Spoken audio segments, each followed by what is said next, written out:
بچا زه فالنداوي ته سیخه کوم.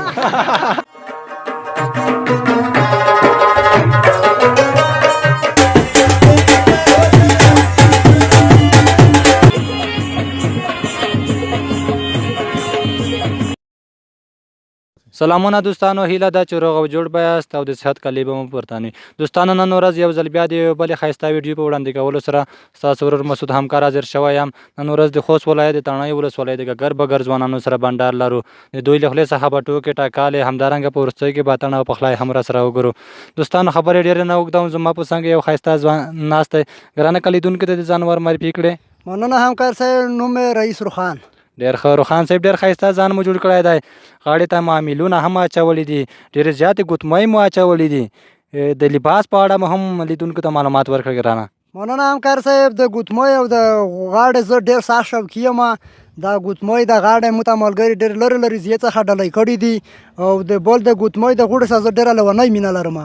او د لباسو په راکې بلان تا ته ووایم، شاهین صاحب هر سره و، رئیس امان هر سره و، بزرگ تلوړي او راخ انتخاب کړی و، درځي ته ورغلي او ته چې داسې فرمایش کوي.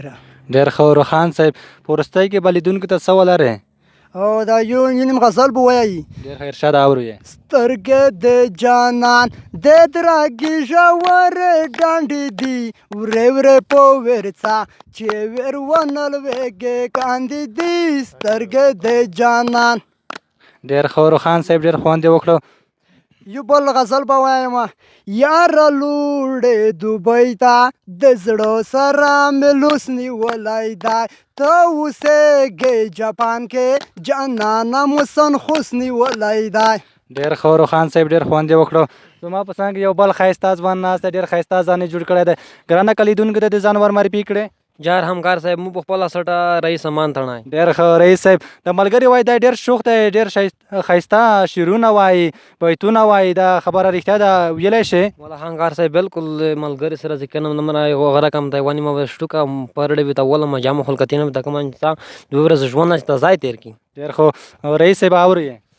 وی چې پوس یې په غره سپینه وره خاښې کړی، که چې بیا مې مایده سګې پرېکړه ټکي نه. یی چې په وطن بیا شنې کوتارې روغلی، یی چې په وطن بیا شنې کوتارې روغلی، بچا زه فالنداوي ته سیخه کوم. ډېر ښه. یی چې په لختي ټوبکه بیا راټوبکه که خوان لیدر خپل تخت دغه راکوي. پیغام دی اورو ګرانه. پیغام مې دغه دی چې څه ته وایم که نه، خو دمره مې ملګري خشول کړل نه را چې څه په زړه کې بیا مې ورته ویل نه را داسې خبرې رغیر نه نو سر نه داسې وطن خړ سپېره دی نه را خو ته پاته لاګي چې موسم ګاډ واړ دی سره، خو بیا دمره ملګري سره یارون دستون مې سره خشول کړل، خو نه را مې څه زده دي نه، خو بیا خدای ته وکړي چې څه په ښه شي هغه کوي. موږ منلې ته به ډېر څه. هو ګرانه په وروستۍ کې بیا له تا څخه خاطره هم اورو، تا باندې یوه ډېره ښایسته خاطره تېره شوې ده. ښه په وروستۍ کې اورېدلې. بالکل خاطرې به ته وایم، دا مې وایم ټوکه موکه به ته وکړم. ډېر ښه. یو بل ښایسته ځوان ناست دی، ډېر جالبه ویښتانې دي. ګرانه که لیدونکو ته د ځان ور معرفي کړې. مننه، نوم مې شامین تخلص شاهین. شاهین صاحب، ډېر جالبه ویښتان مو دي. دا په مینځلو جوړولو کې ډېر تکلیف لري که څنګه ګرانه؟ والا تکلیف خو لري خامخا، مینځل که تکلیف لري خامخا، منځول که ځکه چې ګړګوتي دی. ډېر ښه. د خپل سر څخه د ویښتانو څخه د خوشحالي که څنګه؟ والا خامخا چې جوړ شي بیا په دې شان به جوړ وي. داسې چار رقم ته که ته وایم چې دغه سارینه چې دا په درجنه کې یې مرتې. ډېر ښه. یو بل دوه ښایسته ځوانان دي، ډېر اوږده اوږده ویښتان یې هم دي. تاسو به ګرانه لیدونکو ته څه ولرئ دواړه په شریکه؟ والا خو میګ داسې مود ګوډ بیتونه سره سیخ کړي دي. منیر بنیری غزل دی. اورو یې. تلیفون لږ درته نږدې کړئ مایک. غم د خېټې وخوړو خیال د ځوانۍ نه ساتو، موږ به د چا څه خوښ شو جیب کې روپۍ نه ساتو، بس کلی والدنو قدر دې په دې کوو، نور دې هېڅ پروا مروا خان د خانۍ نه ساتو.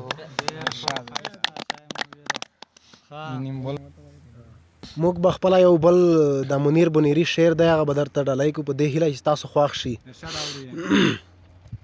نور د هر څه نه باغیم که هر څو جهنمیم، ته مې خوار زه د ساکیم، زه دانه چې فلسفیم، نه سپوږمۍ یم او نه ستوری، چې کیني هم راته څوک نه، زه د داسې ونې سوری. همکار صاحب صاحب ایتینا دی میکس را چې بے خماره لاړمه ونې ګاره لاړمه اور دې پتا پوری شي او ستا د ښاره لاړمه اور دې پتا پوری شي او ستا د ښاره لاړمه ستا نه زړه راټول کړمه او دا د یاره لاړمه زه په یو سړي پسې یار تر داره لاړمه خوښ یم د نیازک په دې بې سینګاره صاحب تا څخه خاطره اورو ولا خاطره خو دغه د چې په یو ټایم کې داسې غره کم دی وخت نه یو وخت و که نه بیا باندې ته یې خون چلول چې چلول هم په دغه ځای کې خو وخت په ډېر تېر وي ځکه چې واښ و که نه خامخا به تېر وي نو کیسه د هغه چې په دغه ځای کې په د نیمایي کې چې نیم هر وخت وي نیم زالپوته و داسې وخت و میگه محمد جمال لسه نرسه کسون ملګری سره وي په دغه ځای کې بړکیا بری خدای در ننګاشه و محمد جمال په کی به چې شاجر کا دسترشه یعنی کیسه دغه چې محمد جمال لاستینې ته وربونه غوړل په دغه ځای کې بڼګای شوی و حاجر یې باډي ته پچوله چک چک یو د رئیس صاحب لپاره ډېر ښه